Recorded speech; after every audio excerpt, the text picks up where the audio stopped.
당신은 죽음에 대해 얼마나 깊이 생각해 본 적이 있습니까?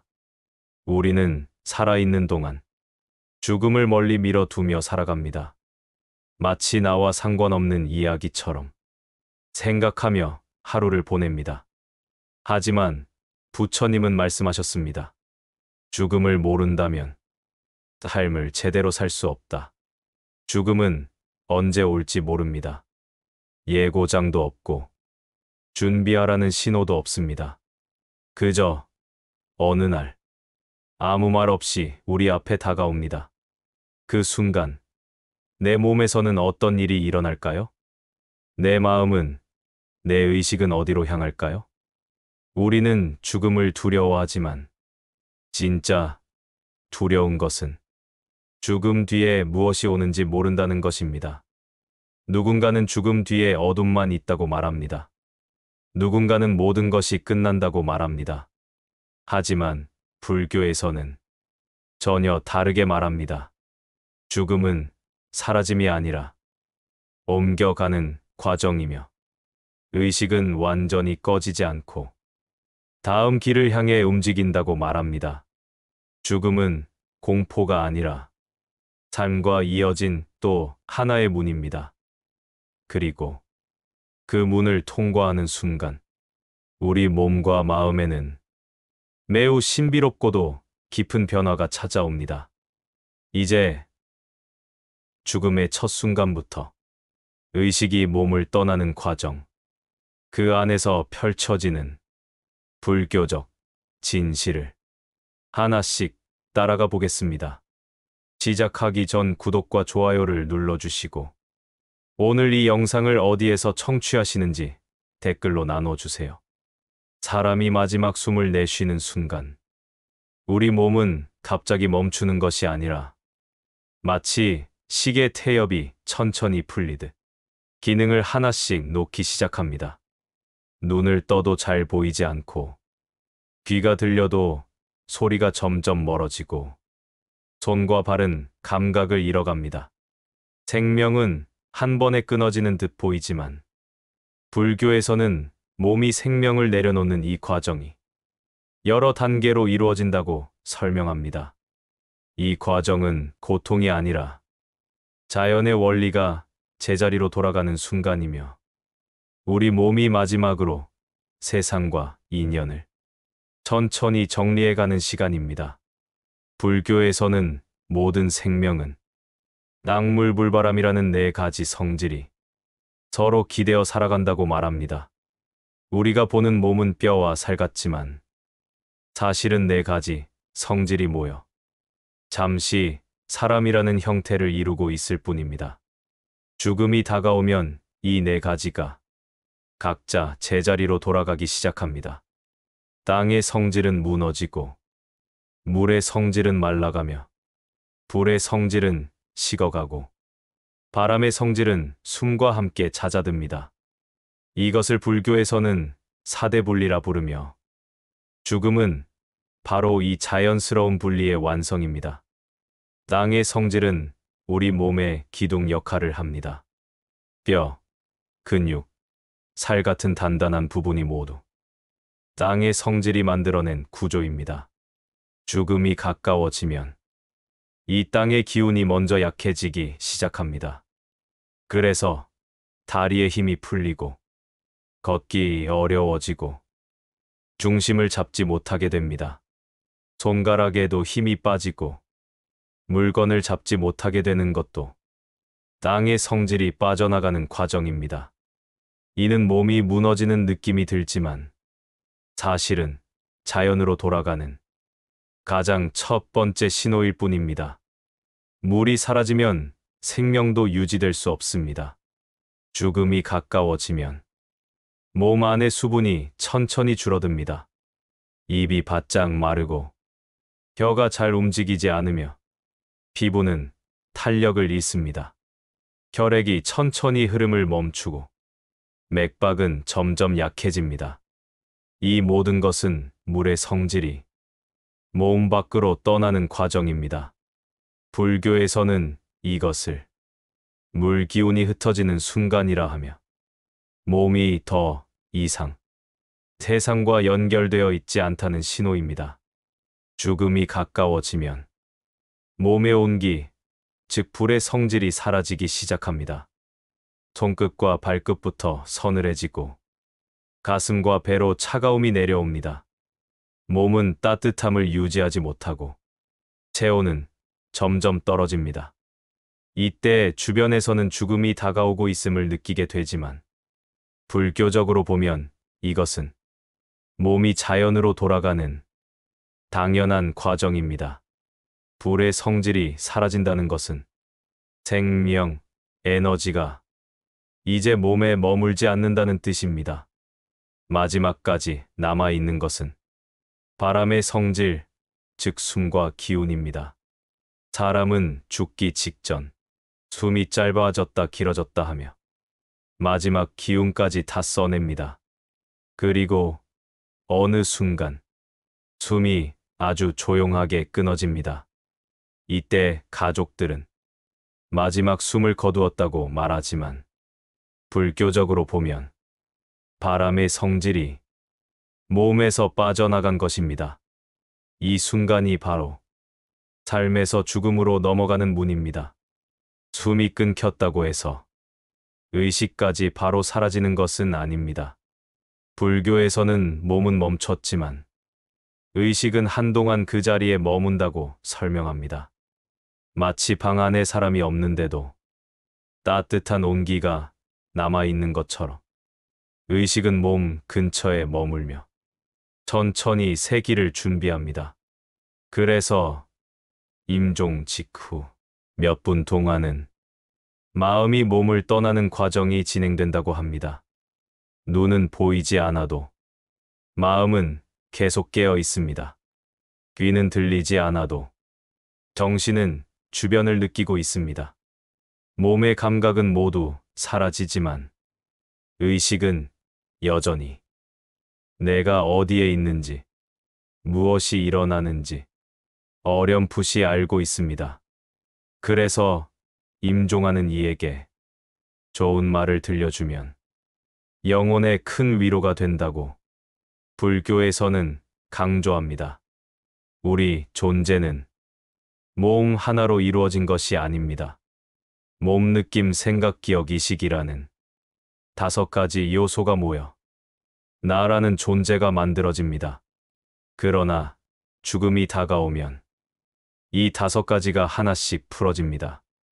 몸은 기능을 멈추고 느낌은 사라지고 생각은 희미해지며 기억은 떠오르다 흩어지고 마지막으로 의식이 조용히 몸을 떠나갑니다. 이것을 불교에서는 오온이 흩어진다고 설명합니다. 몸은 이제 영혼이 잠시 머물렀던 집과 같습니다. 그 집은 더 이상 의식을 담을 수 없습니다. 그래서 마음은 몸 밖으로 나와 새로운 자리로 이동하려 합니다. 이때 의식은 몸을 바라보며 자신에게 무슨 일이 일어났는지도 제대로 이해하지 못합니다. 몸은 껍데기가 되고 마음만이 움직이는 새로운 단계가 열립니다. 사람들이 말하는 주마등처럼 스쳐가는 장면들. 이는 기적도 신비도 아닙니다. 평생 쌓아온 기억과 업식이 마지막 순간 떠오르는 것입니다. 좋았던 장면은 빛처럼, 아팠던 장면은 그림자처럼 천천히 모습을 드러냅니다. 이는 모든 생명에게 일어나는 자연스러운 마음의 마지막 정리 과정입니다. 죽음 직후 누군가는 따뜻한 빛을 보고 누군가는 어두운 그림자의 두려움을 느낍니다. 이것은 누가 보여주는 것이 아니라 삶 속에서 쌓은 마음이 스스로 비추는 그림입니다. 선한 마음을 많이 쌓은 이는 밝고 편안한 빛이 나타나고 미움과 집착이 많았던 이는 두려운 환영이 나타납니다. 이것이 업식의 첫 표출입니다. 선행은 밝은 기운을 남기고 악한 마음은 그림자를 남깁니다. 죽음 직후 보는 장면은 누군가의 심판이 아니라 내가 살아온 마음의 흔적입니다. 밝은 빛을 많이 본 사람은 평생 자비를 실천한 사람이며 두려운 그림자를 보는 사람은 미움이나 탐욕을 많이 쌓은 경우가 많습니다. 불교에서는 이것을 마음은 그림자를 남긴다고 비유합니다. 죽음은 사라짐이 아닙니다. 불교에서는 죽음을 자리 옮김이라고 설명합니다. 몸이라는 집을 떠나 마음이 다음 집을 찾아가는 과정입니다. 마치 계절이 바뀌듯 자연스럽게 이어지는 흐름일 뿐 끝은 없습니다. 몸의 온기가 사라지고 숨결이 멈추면 영혼은 갑자기 큰 고독 속에 던져집니다. 평생 익숙했던 따뜻함이 없어지고 스스로만 존재하는 듯 텅 빈 공간 속으로 들어갑니다. 이 고독은 누구에게나 죽음 직후 찾아오는 자연스러운 감정입니다. 영혼은 주변을 보지만 주변은 영혼을 보지 못합니다. 가족의 울음도 보이고 목소리도 들리지만 그 누구도 자신의 존재를 느끼지 못합니다. 이때의 답답함은 죽음 초기의 큰 고통 중 하나입니다. 대부분의 영혼은 죽음을 바로 받아들이지 못합니다. 나는 아직 살아있다. 왜 아무도 내 말을 듣지 못하는가? 이런 혼란이 계속됩니다. 죽음은 몸에서 이미 일어났지만 마음은 여전히 살아있던 습관을 따라가기 때문입니다. 영혼은 집에 가려고 하고 가족에게 말을 걸고 늘 하던 행동을 반복하려 합니다. 그러나 아무도 반응하지 않으니 혼란과 두려움이 더 커집니다. 불교에서 말하는 죽음 초기의 방황은 바로 이 착각 때문입니다. 몸과 마음이 분리된 뒤 의식이 머무는 공간을 불교에서는 중음이라 부릅니다. 살아있는 세계와 다음 생의 세계 중간에 있는 잠시 머무는 공간입니다. 이때 영혼은 자신의 삶을 돌아보며 다음 길을 준비합니다. 죽음은 종료가 아니라 새로운 시작의 계단입니다. 몸이라는 껍데기를 떠난 마음이 다음 생을 향해 이동하며 또 다른 인연을 만들어 갑니다. 불교에서는 죽음을 두려워하지 말라고 합니다. 죽음은 흐름이며 이어짐이며 또 하나의 길이 열리는 시간입니다. 죽음의 순간은 단순히 숨이 멎는 한 장면이 아니라 몸과 마음이 서로 다른 길을 향해 조용히 분리되는 매우 깊은 과정입니다. 우리가 평생 동안 하나라고 믿고 살아왔던 몸과 마음은 사실 태어나는 순간부터 서로 다른 성질을 가지고 있습니다. 몸은 흙과 물, 열과 바람처럼 자연에서 빌려온 것이고 마음은 보이지 않지만 끊임없이 이어지는 흐름입니다. 죽음은 이 둘이 각각의 자리로 돌아가는 순간일 뿐 그 자체가 끊어짐이나 사라짐을 의미하지는 않습니다. 의식이 몸을 떠나는 과정은 많은 이들이 생각하는 것보다 훨씬 섬세하고 길게 이어집니다. 눈은 감겼지만 마음은 깨어 있고 입은 닫혔지만 생각은 멈추지 않으며 손발은 차갑지만 마음속에서는 여전히 사랑 걱정 집착 미련이 움직이고 있습니다. 이처럼 죽음 직후의 의식은 마치 어둠 속에서 길을 잃은 듯한 상태에 놓이게 됩니다. 세상은 그대로 있는데 내가 더 이상 그 안에 끼어들 수 없다는 사실을 천천히 깨닫게 되는 것이지요.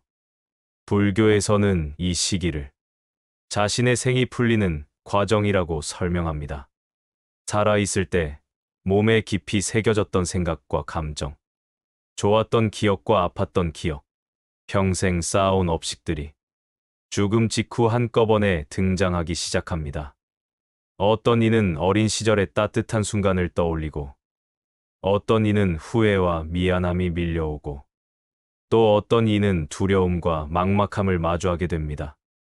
이 모든 기억의 물결은 몸이 사라진 자리에 남은 마음의 움직임으로 누구에게나 자연스럽게 나타나는 현상입니다. 몸이 완전히 식어갈 때 영혼은 자신의 삶을 되돌아보는 단계로 들어섭니다. 평생 조금씩 쌓였던 선한 마음은 따뜻한 빛처럼 기억 속에서 나타나고, 남에게 상처를 줬던 말이나 행동은 차가운 그림자처럼 떠올라 마음을 흔듭니다. 불교에서 말하는 업이 바로 이 순간 마음의 화면에서 펼쳐지는 것입니다. 누구에게나 공평하게 나타나는 장면이며, 이것은 심판이 아니라 마음이 스스로를 비추는 과정입니다. 임종 직후 영혼은 가족들이 자신을 부르는 모습도 보고 슬퍼하는 표정도 볼 수 있지만, 아무리 다가가도 닿을 수 없고 아무리 말을 걸어도 들리지 않으며, 그 어떤 방법으로도 살아있는 세계와 소통할 수 없다는 사실을 점점 실감하게 됩니다. 이때의 고독과 허무함은 중음으로 들어가는 관문 직전에 누구나 겪는 공통된 마음입니다. 불교에서는 이 순간을 모든 인연을 바라보되 붙잡을 수 없는 시간이라고 말합니다. 죽음의 순간 의식은 몸의 감각에서 벗어나기 때문에 더는 아프지도 않고, 더는 배고프지도 않으며, 더는 무겁지도 않습니다. 하지만 대신 마음이 훨씬 더 밝고 예민해지기 때문에 평소보다 더 깊은 생각과 감정을 느끼게 됩니다. 사람들이 흔히 말하는 생체내 주마등 같은 장면이 나타나는 것도 바로 이 마음의 민감함 때문입니다. 어떤 이들은 밝고 따뜻한 빛을 보기도 합니다. 일생 동안 쌓은 선한 말과 따뜻한 행동, 남을 도와온 마음들이 빛의 형태로 나타난 것입니다. 반대로 어떤 이들은 무섭고 불안한 그림자를 마주합니다. 평생 쌓은 미움, 분노, 원망, 탐욕 같은 마음이 그림자로 형상화되어 스스로를 비추는 것입니다. 이것은 누구에게 심판받는 것이 아니라 오롯이 자신의 마음이 펼쳐 보이는 자연스러운 과정입니다. 의식이 몸 곁을 떠나기 직전, 영혼은 마지막으로 자신이 살아온 삶을 바라보는 시간을 갖습니다. 누군가에게 따뜻했던 순간은 향기처럼 퍼지고, 그릇되었던 순간은 돌처럼 마음에 무겁게 다가옵니다. 하지만 이 과정은 두려움이 아니라 마음이 다음 세상을 준비하는 과정이기에 불교에서는 매우 중요한 순간으로 여깁니다. 그리고 어느 순간 몸이라는 집과의 인연이 완전히 끝나고 의식은 조용히 다른 세계를 향해 움직입니다. 이때부터 영혼은 불교에서 말하는 중음의 첫 문으로 들어서게 되며 49일 동안 머무는 새로운 여정이 시작됩니다. 죽음은 이렇게 몸이 흩어지고 마음이 떠나는 과정이며, 그 과정은 끊어짐이 아니라 걸음이 이어지는 순간입니다. 우리는 모두 이 길을 걷게 되며, 불교는 이 길을 두려움이 아닌 이해로 바라보라고 말합니다. 죽음의 순간 바로 다음 이야기가 바로 중음, 그 깊은 49일의 여정입니다. 사람이 마지막 숨을 놓고 몸이 조용히 차가워질 때 의식은 완전히 꺼지는 것이 아니라 잠시 머물 곳을 잃은 채 세상과 저 세상 사이에서 아주 미묘한 흔들림을 시작합니다. 불교에서는 이 순간을 중음의 첫 문이 열린 때라 말합니다. 몸이라는 집을 떠난 마음은 눈에 보이지 않는 공간 속에서 어디로 가야 할지 몰라 잠시 방황하게 됩니다. 죽음 직후 며칠은 이 방황이 가장 심한 시기입니다. 영혼은 자신이 죽었다는 사실을 즉시 받아들이지 못합니다. 평생 살던 마음의 습관 때문에 나는 아직 살아있다고 느끼고 집으로 돌아가려 하고 가족을 부르려 합니다. 그러나 아무리 소리쳐도 아무도 대답하지 않고 아무리 손을 뻗어도 가족에게 닿지 않습니다. 이 순간 영혼은 이해할 수 없는 고독을 겪습니다. 눈앞의 가족은 손이 닿을 만큼 가까운데 그 어떤 교감도 이뤄지지 않는 말로 표현하기 어려운 외로움입니다. 이 고독은 오래전 불경에도 죽은 자의 첫 번째 괴로움은 자신이 죽었다는 것을 눈앞에서 보면서도 인정하지 못하는 데 있다고 적혀 있습니다.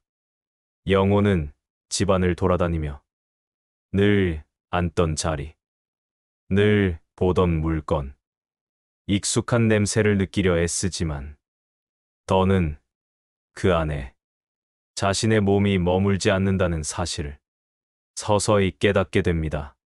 죽음 후 첫 7일 동안 영혼은 이러한 혼란과 현실 부정의 괴로움 속에서 가장 많이 울고 방황합니다. 마치 깊은 꿈을 꾸면서 꿈에서 깨어나지 못한 사람처럼 세상과 떨어진 자신을 도무지 받아들이지 못하는 것입니다. 시간이 흘러 두 번째 7일쯤이 되면 영혼 안에서 또 다른 변화가 일어납니다. 후회와 집착이 파도처럼 몰려오기 시작합니다. 살아있을 때 미처 하지 못했던 말, 채워주지 못했던 사랑, 풀지 못한 감정들이 가슴 속에서 하나씩 떠오릅니다. 살아있을 때 미처 하지 못했던 말, 채워주지 못했던 사랑, 풀지 못한 감정들이 가슴 속에서 하나씩 떠오릅니다. 그 감정은 마치 오랫동안 닫아두었던 서랍이 죽음의 순간에 스스로 열리는 것과 같습니다. 평생 잊고 살았던 일들도 어느 순간 고요히 떠오르고 남에게 했던 말 한마디가 비수처럼 가슴을 찌르기도 합니다. 어떤 영혼은 살아있는 동안 아무렇지 않게 지나쳤던 일들이 이때는 놀라울 만큼 선명하게 보입니다. 작은 실수도 크게 느껴지고 미묘한 감정 하나도 흔들림 없이 다 드러납니다. 생전에 바쁘단 이유로 돌아보지 못했던 순간들, 한 번만 더 미소 지어줬더라면, 한 번만 더 따뜻한 말을 건넸더라면, 그런 후회가 조용한 파도처럼 마음을 덮칩니다. 불교에서는 이런 감정의 물결을 마음이 마지막으로 자신을 비추는 때라고 말합니다. 누구에게 꾸짖음을 받는 것이 아니라 평생 쌓아온 생각과 말과 행동이 스스로 모습을 드러내는 것입니다. 그리고 바로 이 순간, 영혼은 자신에게 가장 소중했던 사람을 가장 선명한 모습으로 떠올리게 됩니다. 함께 웃던 순간, 함께 울던 순간, 아무렇지 않게 지나친 일상이 모두 커다란 의미로 다가옵니다. 특히 부모나 자식처럼 인연이 깊은 가족은 죽은 뒤에도 마음에서 쉽게 떠나지 않습니다. 그리움과 사랑이 컸던 만큼 마음에 남은 미련도 크기 때문입니다. 이때 어떤 영혼은 자식의 얼굴을 바라보며 왜 더 잘해주지 못했을까? 왜 그때 한 번 더 안아주지 못했을까? 이런 마음으로 오랫동안 자리를 떠나지 못합니다. 또 어떤 이는 미완의 일, 마무리하지 못한 책임, 집과 재산에 대한 걱정으로 끊임없이 그 자리를 서성이기도 합니다. 이때 어떤 영혼은 자식의 얼굴을 바라보며 왜 더 잘해주지 못했을까? 왜 그때 한 번 더 안아주지 못했을까? 이런 마음으로 오랫동안 자리를 떠나지 못합니다.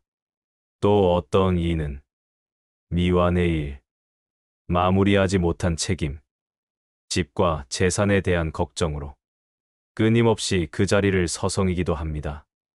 이 시기는 집착의 고통이 가장 크게 일어나는 때입니다. 불교에서는 삶에서 놓지 못한 것은 죽음에서도 붙잡히게 된다고 말합니다. 그래서 생전에 놓는 연습, 비우는 연습을 부처님께서 그렇게도 강조하신 것입니다. 세 번째 7일에 이르면 영혼은 조금씩 자신의 삶 전체를 바라보게 됩니다. 평생 쌓아온 업들이 마치 큰 거울처럼 하나씩 드러나기 시작합니다. 선한 행동은 향기처럼 깔리고 악한 행동은 그림자처럼 드러나 마음을 찌릅니다. 어떤 영혼은 가난한 이에게 밥을 나누어 주던 따뜻한 기억이 떠오르며 잠시 밝은 빛을 보기도 합니다. 반대로 누군가에게 했던 거친 말, 해코지했던 마음이 떠오르면 그 장면이 칼날처럼 마음을 찌르기도 합니다. 이것은 벌도 심판도 아닙니다. 그저 자신의 마음이 자신에게 비추는 과정입니다. 불교에서는 이것을 업이 드러난다고 표현합니다.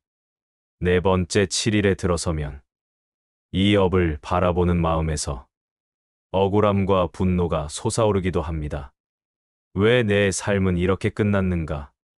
왜 나는 이 고통을 겪는가?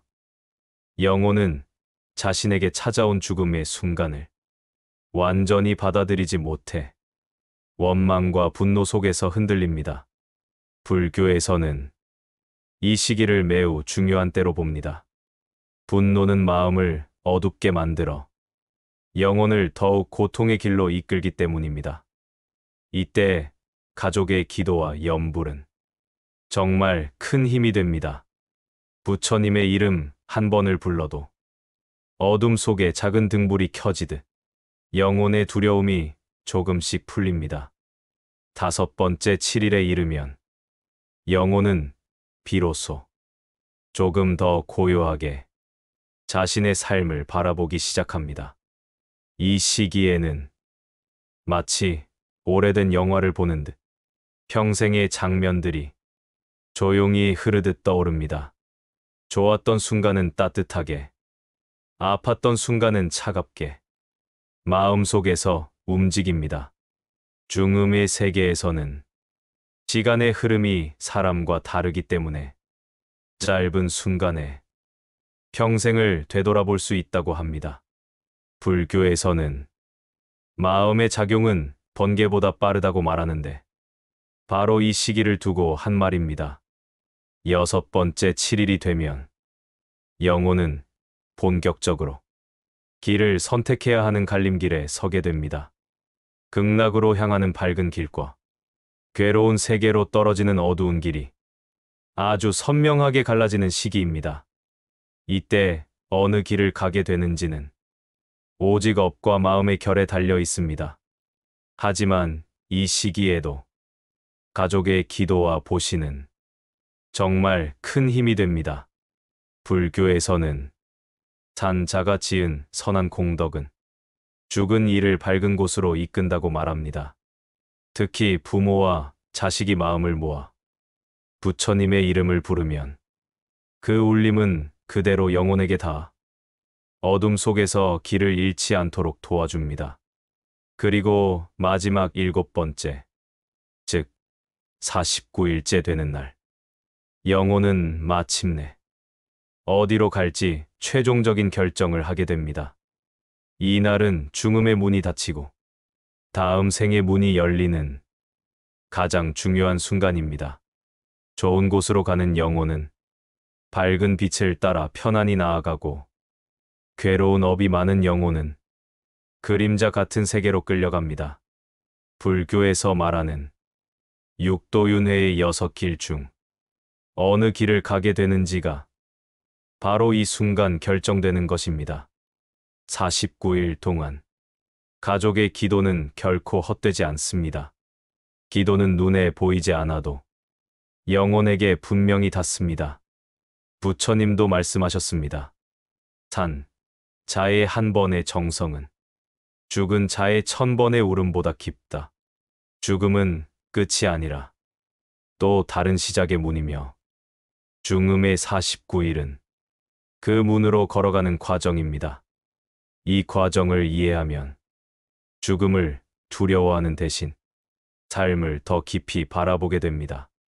오늘의 한 생각, 한 마디 말, 한 번의 행동이 죽음 뒤의 길을 만들기 때문입니다. 그래서 불교에서는 지금 이 순간을 가장 귀한 수행의 자리라고 말합니다. 49일의 여정이 이렇게 중요한 이유는 바로 이 기간 동안 망자의 마음이 가장 많이 흔들리고 가장 많은 미련과 후회를 내려놓으며 다음 생을 향해 방향을 결정하기 때문입니다.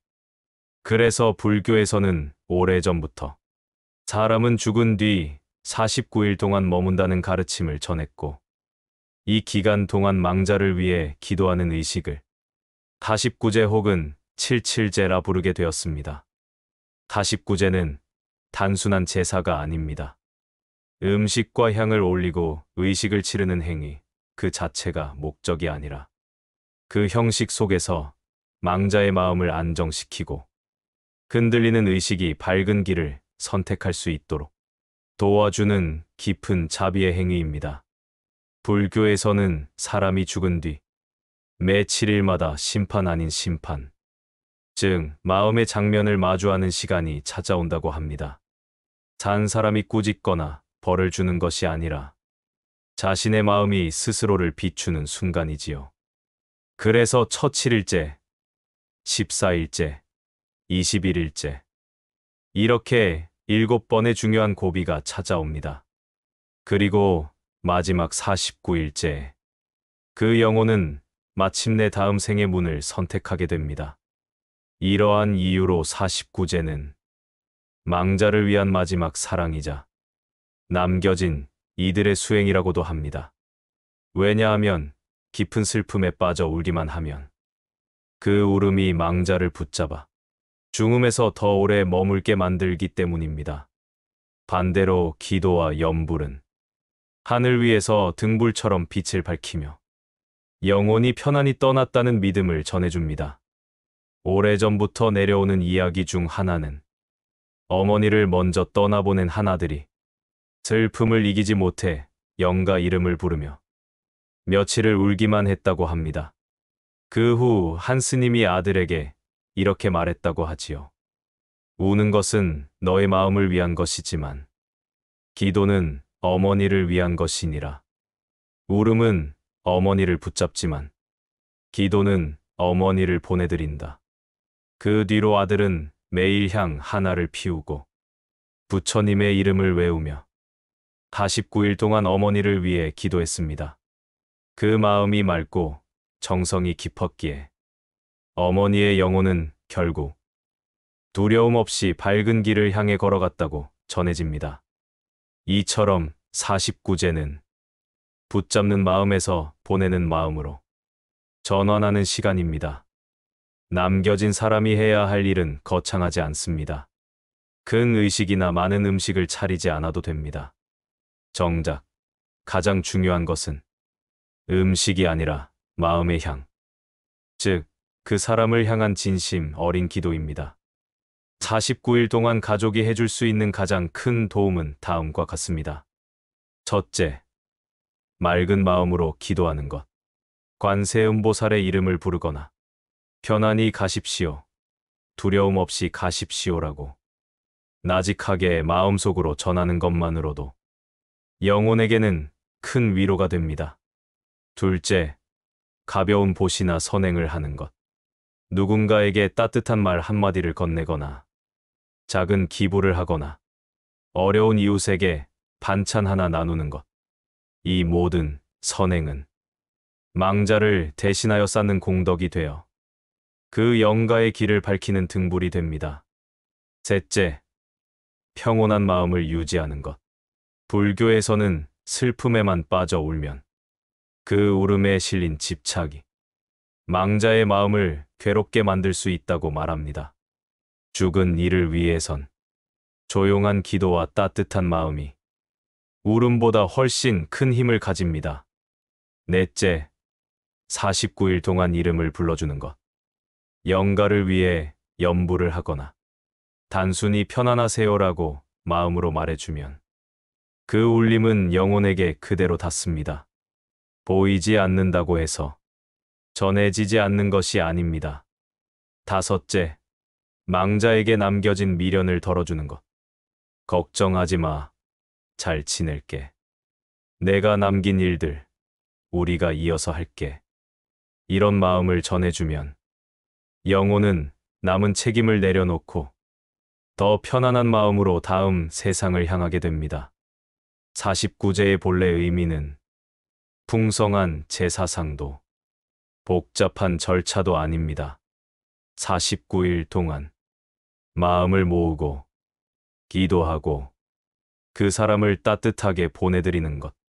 그리고 무섭고 어두운 길을 혼자 걸어가는 영혼이 두려워하지 않도록 작은 등불을 켜주는 것입니다.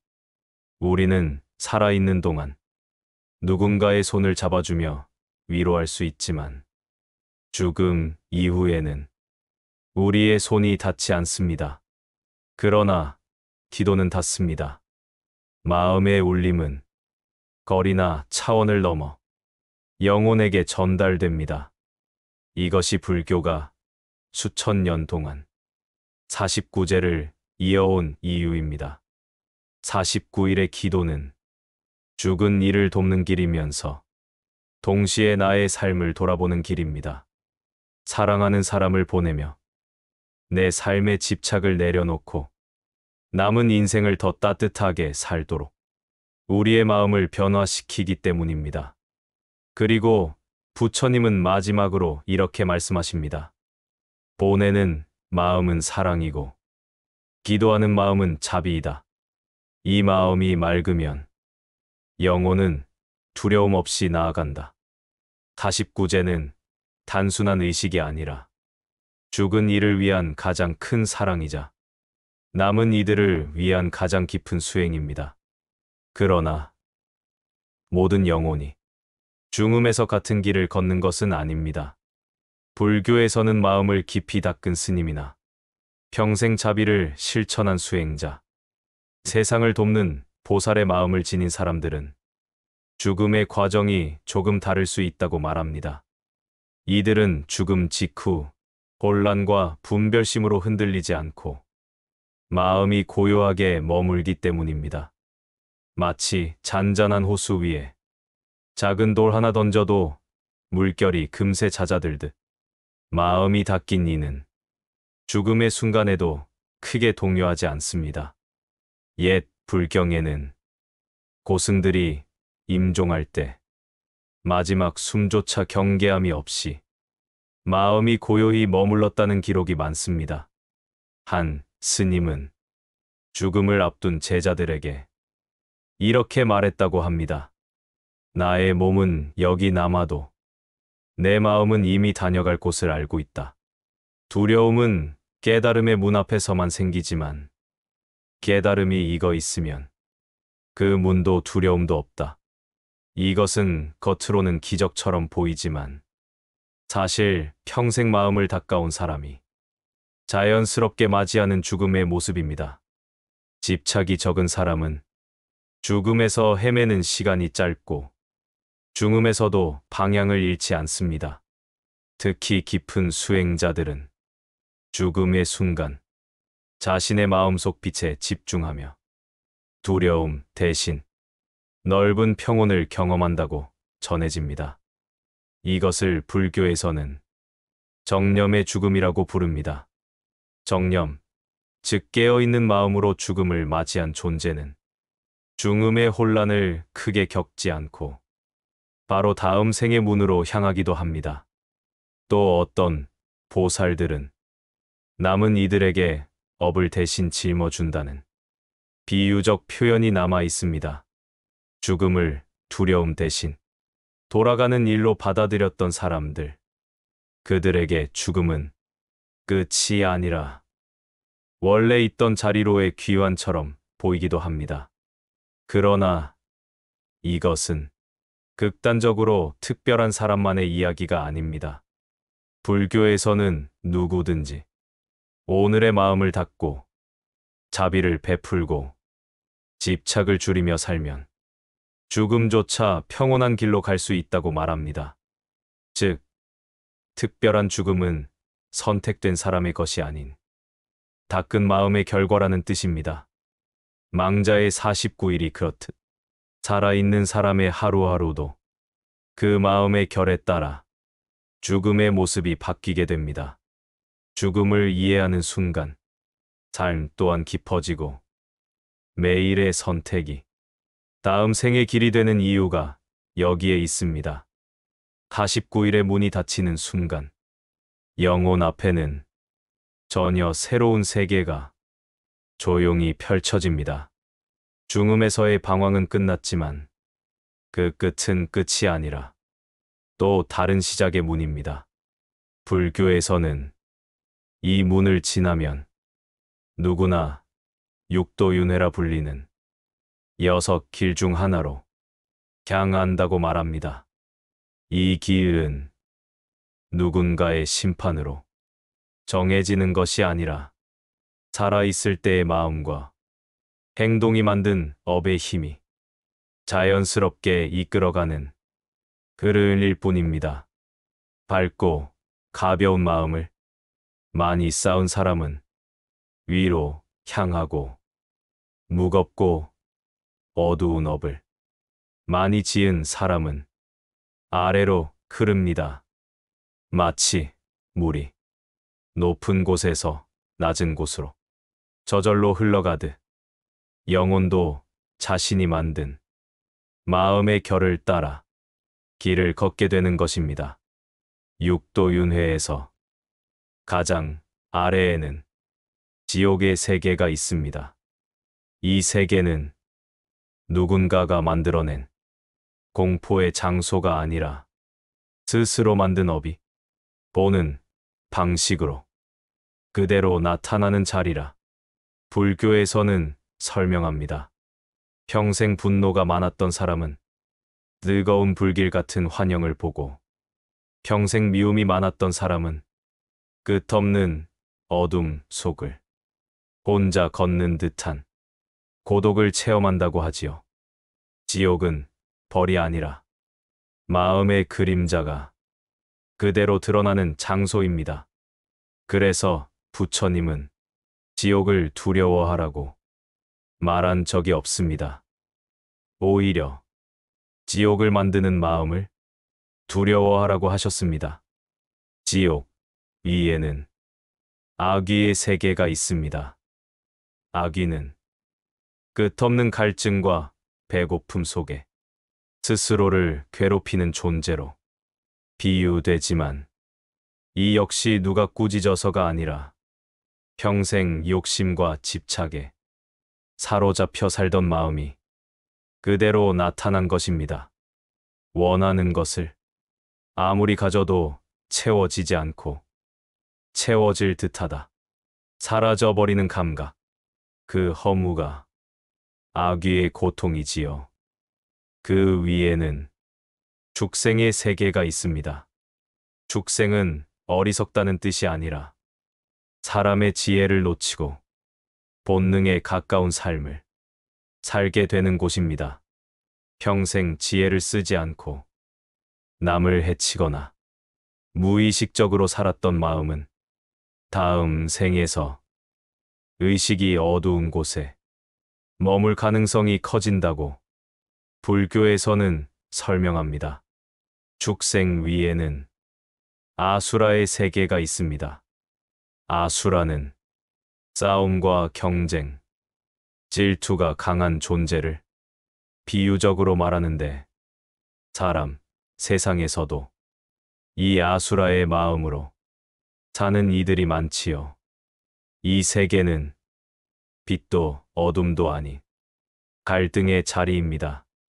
누가 꾸짖지 않아도 스스로 분노를 만들고 그 분노 속에서 끝없이 싸우는 것이 아수라의 고통입니다. 그리고 그 위가 우리가 살고 있는 인간의 세계입니다. 인간의 세계는 고통과 기쁨이 섞여 있고 미움과 사랑이 공존하며 자유와 혼란이 함께 있어 수행하기에 가장 좋은 세계라 불교에서는 말합니다.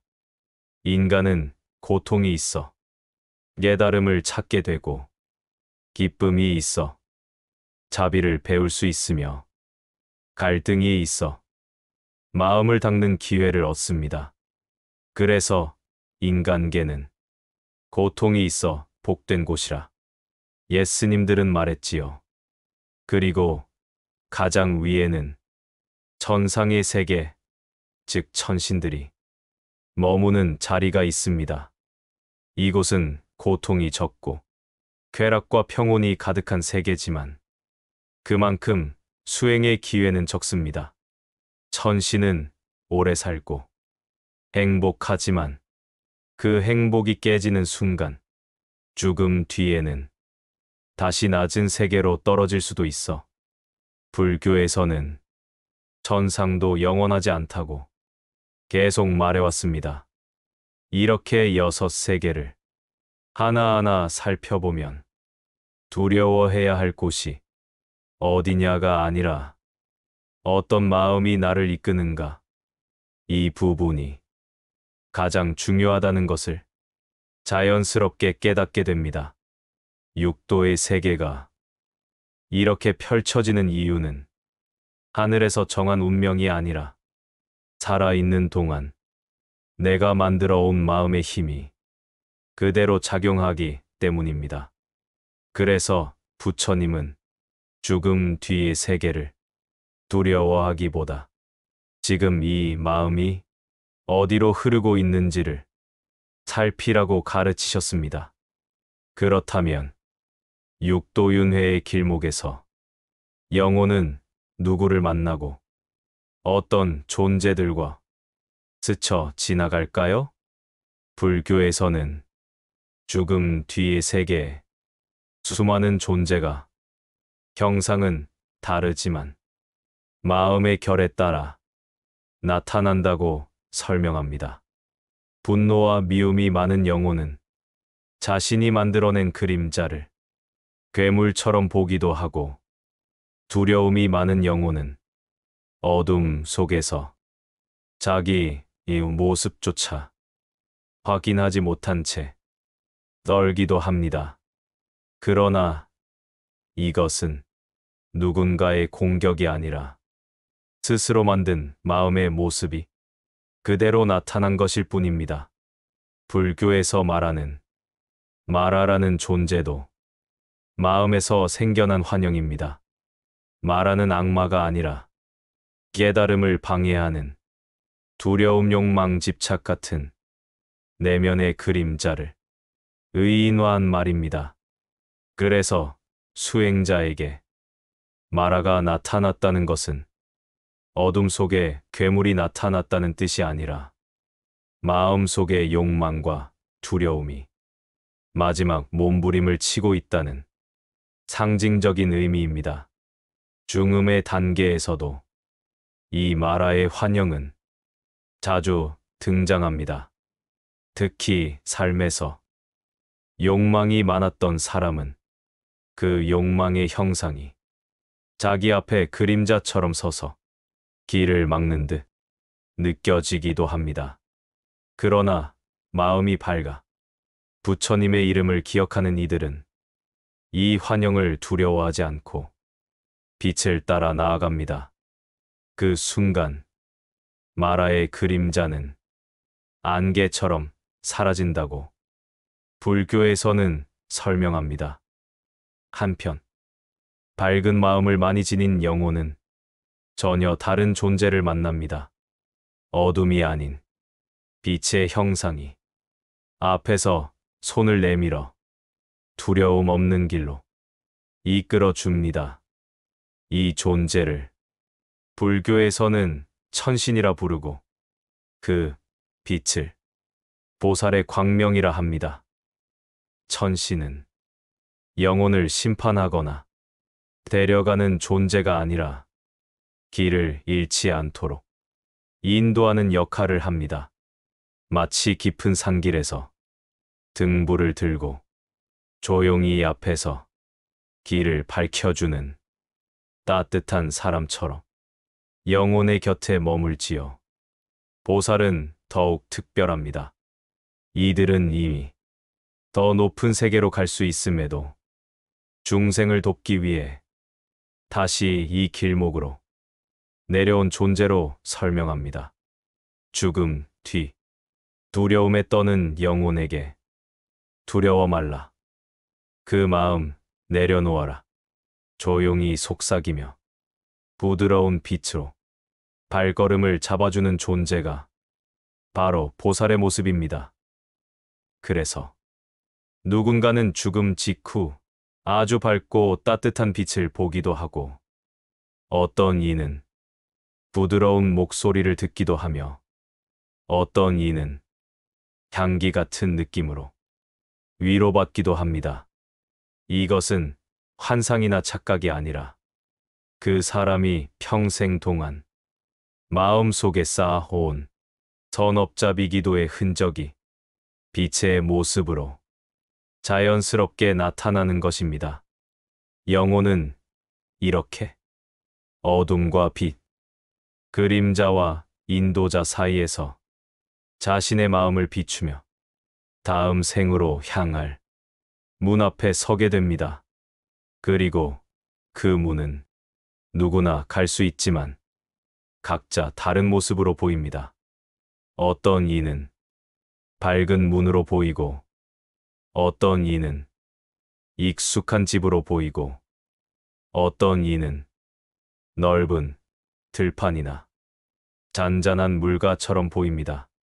하지만 형태가 어떻든 그 문은 모두 다음 생의 시작을 알리는 윤회의 문입니다. 육도 윤회는 두려움이 아니라 우리가 얼마나 많은 인연을 맺으며 얼마나 많은 배움을 얻는지 설명하는 가르침입니다. 죽음은 끝이 아니라 또 다른 배움의 시작이며 영혼은 그 배움을 따라 어디론가 이어져 갑니다. 그리고 우리가 오늘 어떤 마음으로 살아가는지가 그 길의 모양을 조용히 바꾸고 있습니다. 영혼이 윤회의 문 앞에 조용히 서게 되면 그때부터는 각자의 마음이 만들어 낸 세계가 더 선명하게 펼쳐집니다. 지옥의 문이 누구에게나 보이는 것은 아닙니다. 지옥은 특정한 장소가 아니라 평생 마음속에 쌓아온 분노, 미움, 해침의 마음이 어둠의 형상으로 영혼 앞에 나타난 모습일 뿐입니다. 그래서 평생 선하게 살았던 이에게 지옥은 존재조차 하지 않고 평생 악한 마음을 품었던 이에게는 그 마음이 만든 그림자가 지옥처럼 보일 뿐입니다.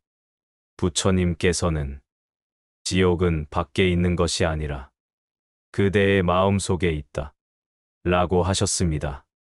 지옥의 고통은 벌이 아니라 마음이 만든 환영에 스스로 묶여있는 상태입니다.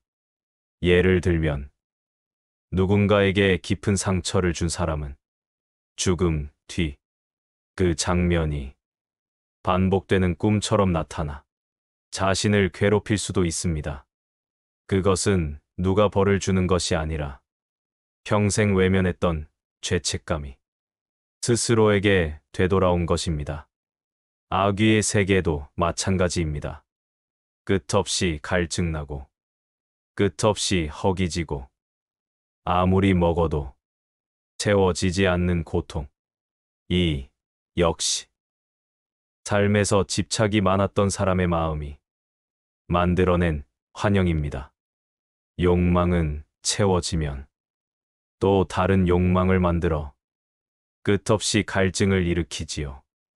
그래서 악귀의 고통은 누가 괴롭히는 것이 아니라 끝없이 욕망하는 마음이 스스로를 괴롭히는 모습입니다. 축생의 세계는 지혜를 놓친 영혼이 머물게 되는 자리입니다. 축생은 어리석다는 말이 아니라 인간의 자각과 지혜를 잃고 본능과 무명 어둠 속에서 살게 되는 곳입니다.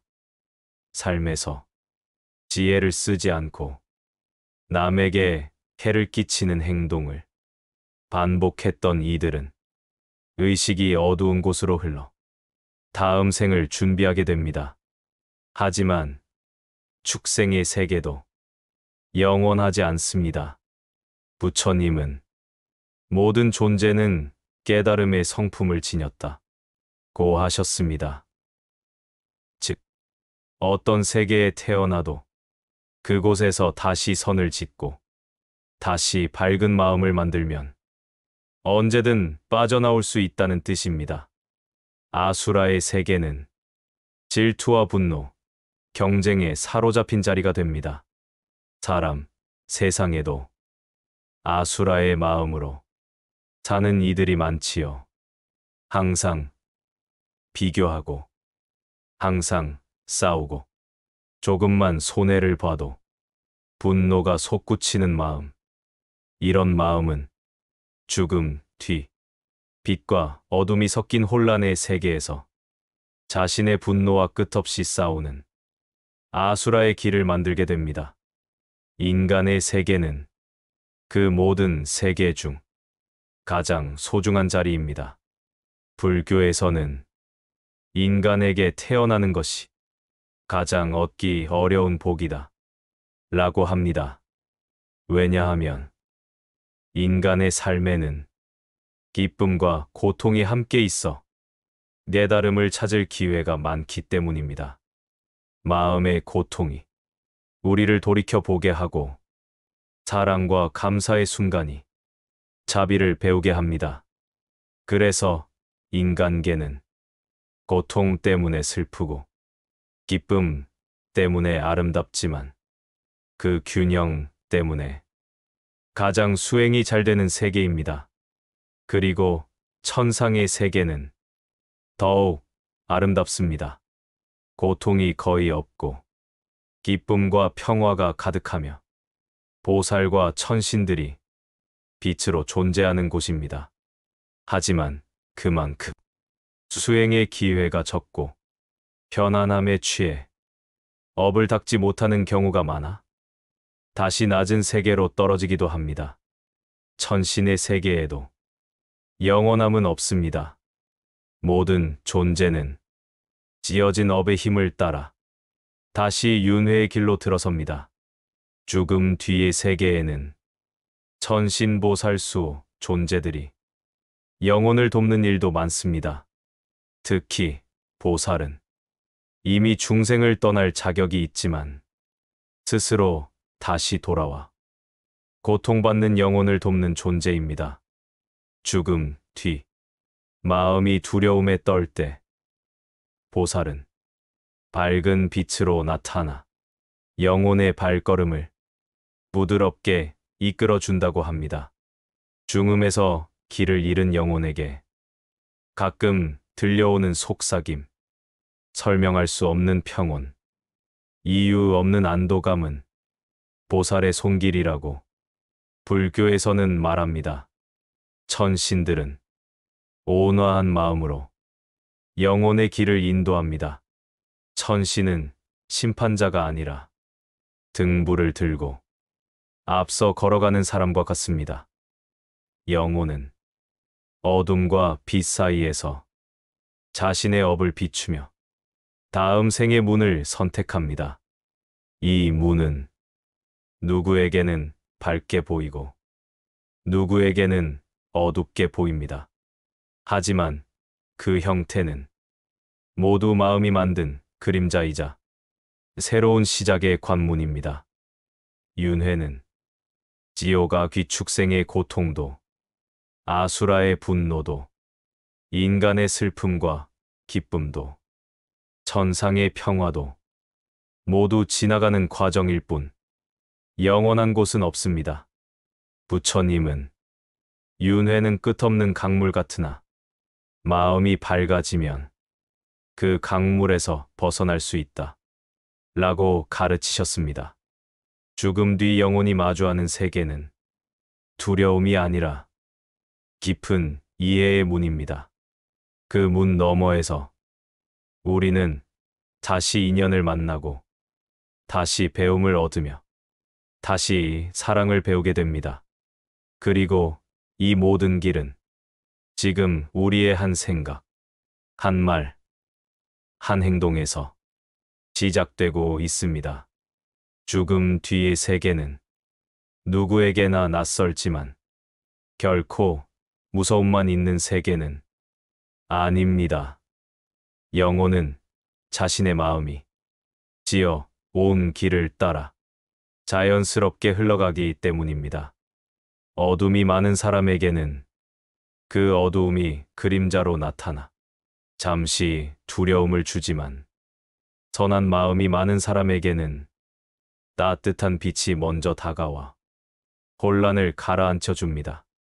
지옥도, 아귀도, 축생도, 아수라도, 인간도, 천상도 누가 강제로 보내는 곳이 아니라 살아있는 동안 우리가 짓고 쌓아온 마음의 결이 만들어 내는 여섯 갈래의 길일 뿐입니다. 죽음 뒤 영혼은 이 모든 가능성 앞에서 자신의 마음이 어디를 향하고 있는지를 고요히 드러내 보입니다. 그리고 그 길목에는 언제나 보살의 밝은 손길과 천신의 온화한 인도가 있어 영혼이 어둠에 빠지지 않도록 조용히 등을 비춰줍니다. 결국 죽음 뒤의 여정은 두려움이 아니라 평생 쌓아온 마음이 어떤 모습으로 남아 있는지를 비추는 과정입니다. 따뜻한 마음으로 산 사람은 그 따뜻함을 따라가고 어둠 속에서 살았던 사람은 그 어둠을 스스로 마주합니다. 그리고 그 모든 과정이 다음 생을 위한 배움이며 또 다른 시작을 위한 준비일 뿐이라는 사실이 부처님의 가르침 속에 조용히 담겨 있습니다. 사람은 누구나 죽음을 두려워합니다. 살아있는 동안 한 번도 넘지 못한 문이기에 그 문 앞에 서게 되면 우리는 흔들리고 불안해지고 혼자라는 느낌에 숨이 막히기도 합니다. 하지만 불교에서는 죽음을 끝으로 보지 않습니다. 죽음은 무서운 벽이 아니라 또 다른 문이며 그 문을 어떻게 건너는지는 삶에서 우리가 어떤 마음으로 살아왔는가에 달려 있다고 말합니다.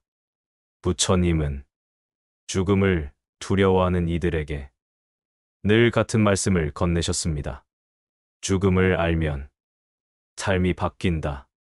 죽음을 아는 순간 삶의 소중함이 더 선명해지고 매 순간의 마음이 얼마나 중요한지 우리는 비로소 깨닫게 됩니다.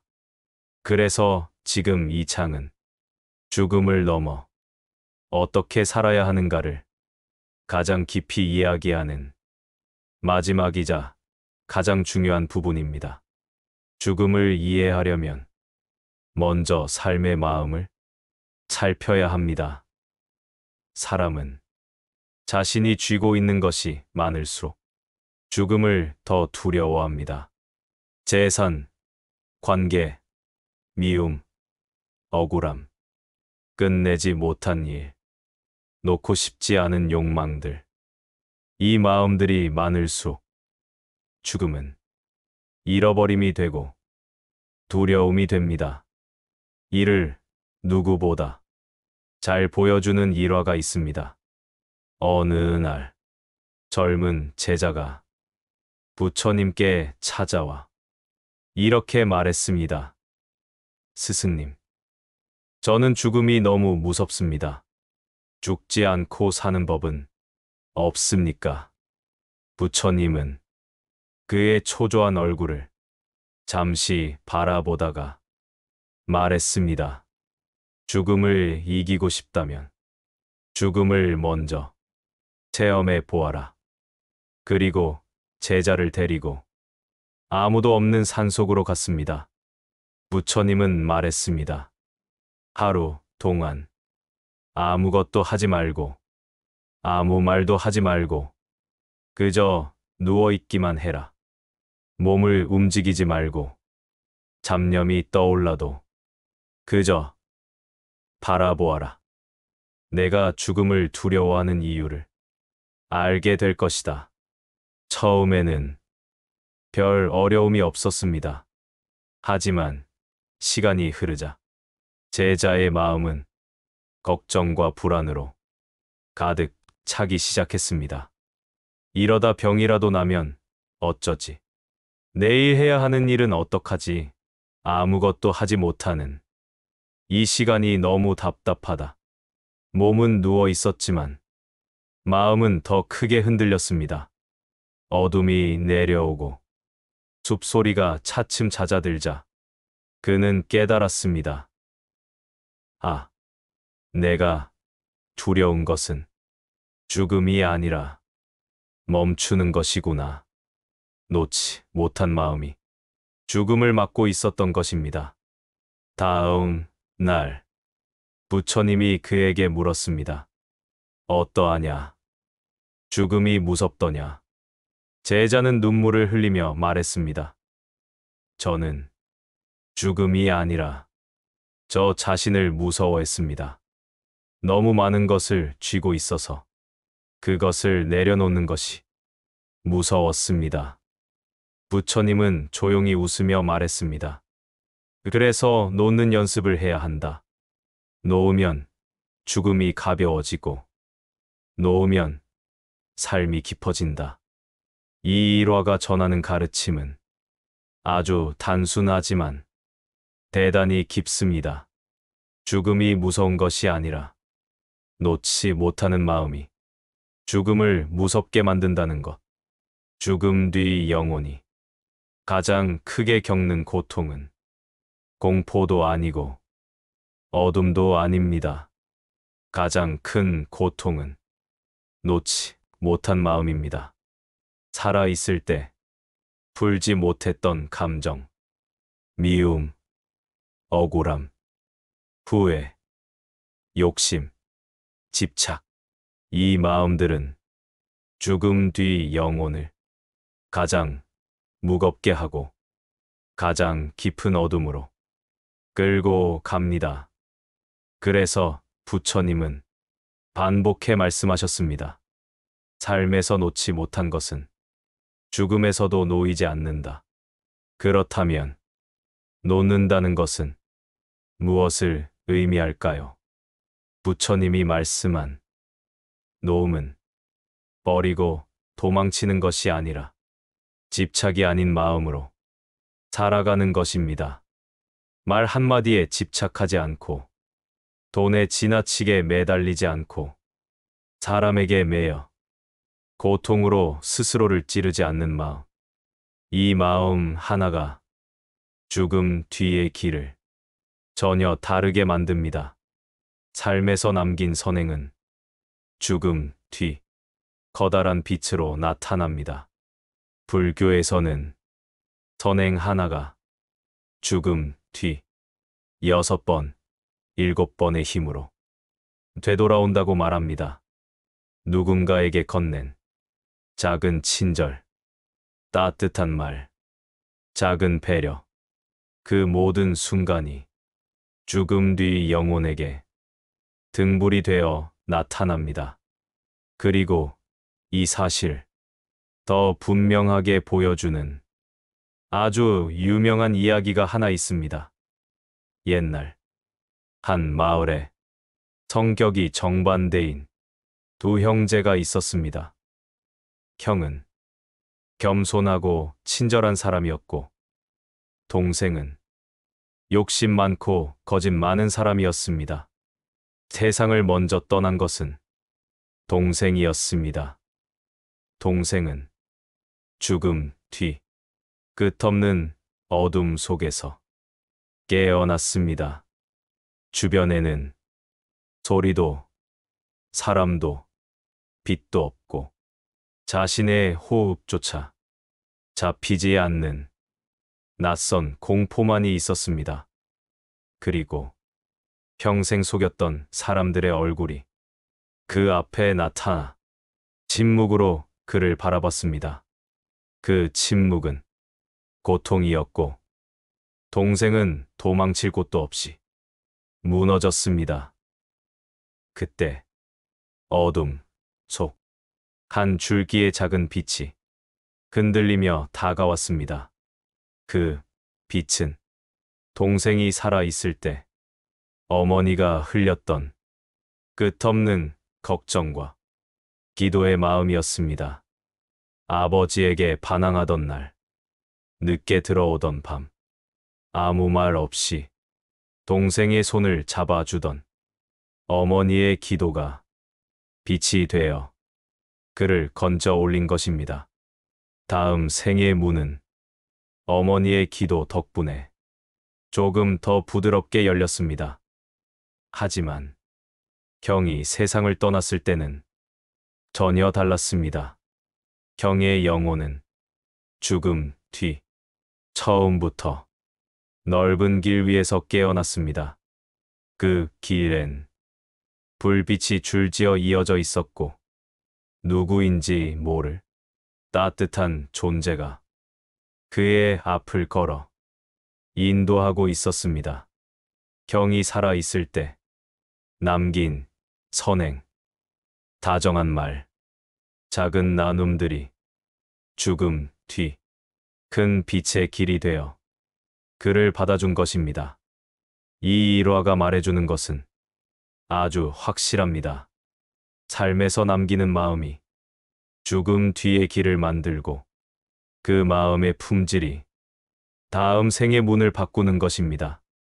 그렇다면 우리는 어떻게 살아야 할까요? 부처님은 아주 분명하게 네 가지를 말했습니다. 마음을 가볍게 하라. 자비를 쌓아라. 원망을 풀어라. 사랑을 남겨라. 이 네 가지가 죽음 뒤 영혼을 밝히는 가장 큰 힘입니다. 불교는 이것을 벌로 보지 않습니다. 우리가 쌓아온 마음이 자연스럽게 흘러가는 방향을 설명하는 것입니다. 다음 생을 어둡게 만드는 마음의 습관들은 다음과 같습니다. 욕망이 지나치게 많은 사람, 남을 해치는 사람, 미움을 품고 사는 사람, 감사할 줄 모르는 사람, 거짓으로 사는 사람, 인연을 함부로 대하는 사람, 성찰과 수행을 하지 않는 사람. 이 사람들은 죽음 뒤에도 그 마음의 결을 따라가 혼란을 오래 겪고 다음 생도 혼란스러운 세계로 흐르기 쉽습니다. 하지만 이 또한 영원한 것이 아닙니다. 부처님은 모든 존재는 언제든 깨달음의 길로 돌아올 수 있다고 말했습니다. 지금 마음을 바꾸는 순간 다음 생도 바뀝니다. 오늘 베푼 친절 하나가 전생의 어둠을 지우고 다음 생의 문을 열기도 합니다. 삶은 이토록 강력한 힘을 우리가 직접 쥐고 있는 과정입니다. 부처님은 마지막으로 이렇게 말씀하셨습니다. 스스로를 등불로 삼아라. 그대의 마음이 그대의 길을 비출 것이다.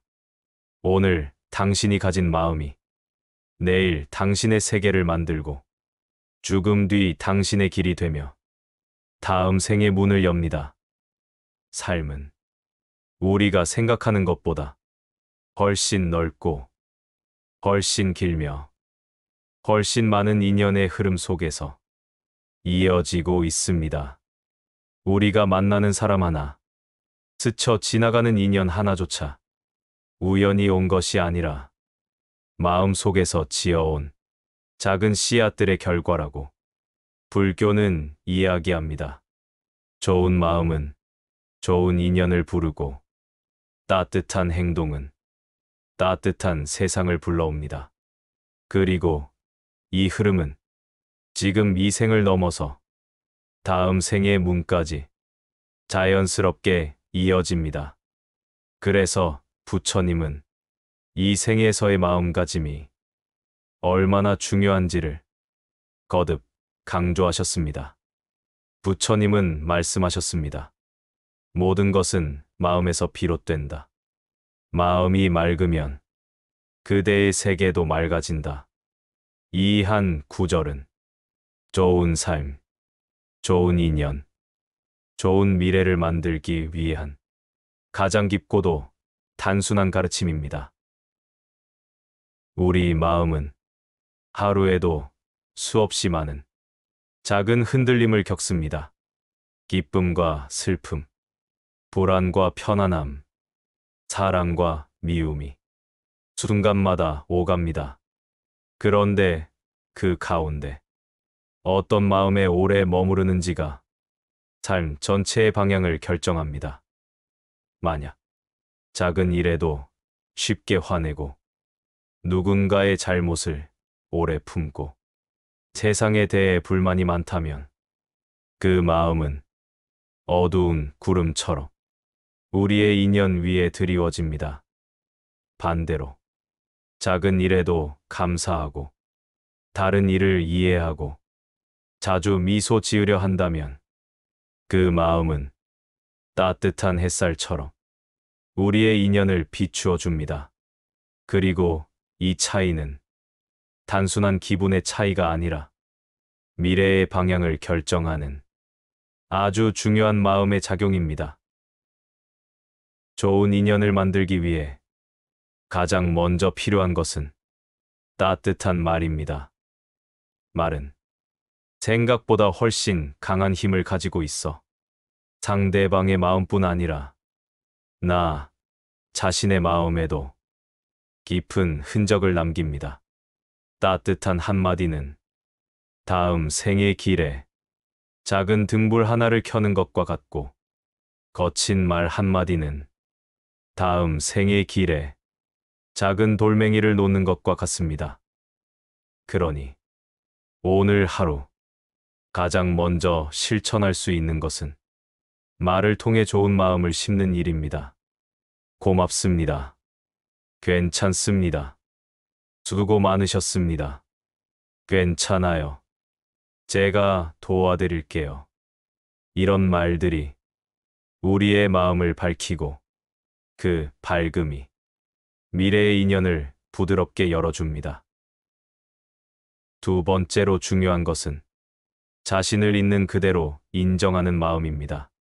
사람은 누구나 부족한 부분과 넘치는 부분이 있습니다.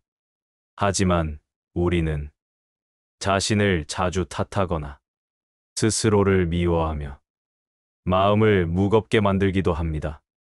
부처님은 자신을 있는 그대로 바라보는 마음을 큰 지혜라고 말씀했습니다. 나를 미워하지 않고 나의 상처를 다독이고 내가 가진 장점을 기억해주면 그 마음의 부드러움은 다음 생의 인연을 애틋하고 따뜻하게 만듭니다. 왜냐하면 자신에게 따뜻한 사람은 남에게도 따뜻해지고 그 마음을 가진 사람은 자연스럽게 좋은 인연을 끌어오기 때문입니다. 세 번째로 중요한 것은 보살핌입니다. 보살핌은 거창한 것이 아니라 아주 작은 배려에서 시작됩니다. 누군가의 짐을 들어주고, 누군가의 이야기를 들어주고, 바쁜 사람을 대신 도와주고, 힘든 사람에게 손을 내밀어주는 마음. 이 보살핌은 우리의 마음에 가장 깊은 선의 씨앗을 심습니다. 보살은 특별한 존재가 아니라 누군가를 위해 조금이라도 따뜻해지고 싶은 마음을 가진 사람입니다. 그 작은 선의 움직임이 다음 생의 문을 환하게 만들어줍니다. 네 번째로 중요한 것은 감사입니다.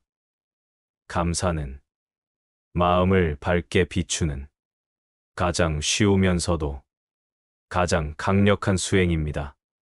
감사하는 사람은 세상의 밝은 면을 바라보고 새로운 인연을 긍정적으로 받아들입니다. 그리고 감사의 마음을 가진 사람 주위에는 자연스럽게 좋은 사람들, 좋은 기회, 좋은 흐름이 들어옵니다. 이것이 바로 마음이 흐름을 만든다는 부처님의 가르침입니다. 마지막으로 중요한 것은 다시 태어나 좋은 인연을 만나고 싶다면 지금 만나는 인연을 소중히 여겨야 한다는 것입니다. 지금 곁에 있는 사람과의 관계가 다음 생의 밑거름이 됩니다. 미워하면 그 미움은 다음 생에 또 이어지고, 사랑을 남기면 그 사랑은 다음 생에서도 새로운 모습으로 찾아옵니다. 사람과의 인연은 이 생에서 끝나는 것이 아니라 여러 생을 흐르는 큰 강물처럼 이어집니다. 그래서 지금 우리 곁에 있는 사람들에게 조금 더 따뜻하게 대하는 것, 그들의 마음을 헤아려 주는 것, 서운함을 쌓아두지 않는 것, 이 모든 것들이 다음 생의 문을 부드럽고 평안하게 만들어 줍니다. 이러한 마음들을 오늘 조금씩 실천한다면 우리의 미래는 지금보다 훨씬 더 따뜻해집니다. 삶은 결코 한 번으로 끝나지 않습니다. 우리가 만든 마음은 모양을 바꿔 다시 인연이 되고, 다시 길이 되고, 다시 기회가 됩니다. 그러니 오늘 당신이 가진 마음이 당신의 내일을 만들고 당신의 다음 생을 준비하는 것입니다. 부디 당신의 마음이 따뜻한 인연을 만들고 좋은 세계로 이어지기를 바랍니다. 그리고 이 모든 길에 가장 깊은 축복이 함께하길 바라며 조용히 마음을 모아 기도합니다. 나무 아미타불, 관세음보살.